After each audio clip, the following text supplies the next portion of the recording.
Okay, Matt, you wanted me to teach you some fiddling, so I'm going to show you some charts here first.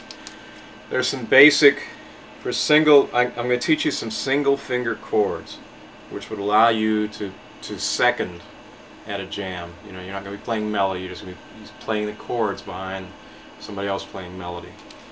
So there's a pattern that you can use, and depending on whether you're playing in C or G, you can just move it. If you're playing, I'll show you this first. Alright, this is key of C. The middle two strings are C and G in a tuned down fiddle. Mine is tuned down. A lot of people do that to play with a C accordion. It makes playing open strings easier. So the middle, this would usually be G, D, A, E, but you tune them down a whole step, so it's F, C, G, D. So the basic positions to playing this would be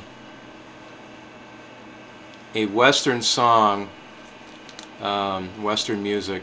They strongly lean towards having the 1, the 4, and the 5 chord when you're playing in a certain key. Cajun music is like that.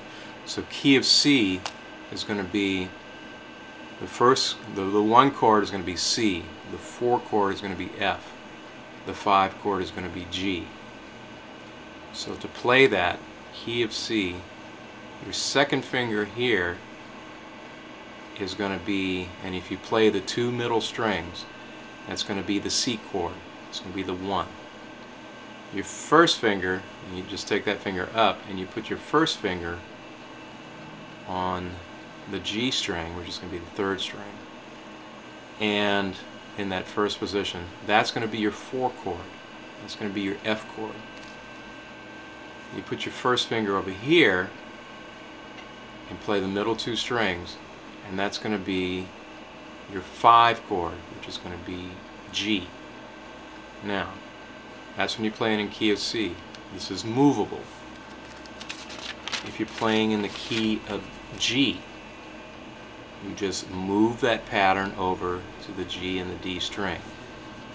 G and the D, if you play that, just those 2 strings open, you're going to have a G chord. You put your second finger here. That's going to, and okay, 1, 4, 5 again. G, C, D. 1, 4, 5. G, C, D. G, C, D. Playing these 2 open strings. G, C, D. Alright. That's just, I wanted to give you a map of this to make the video a little bit more explanatory.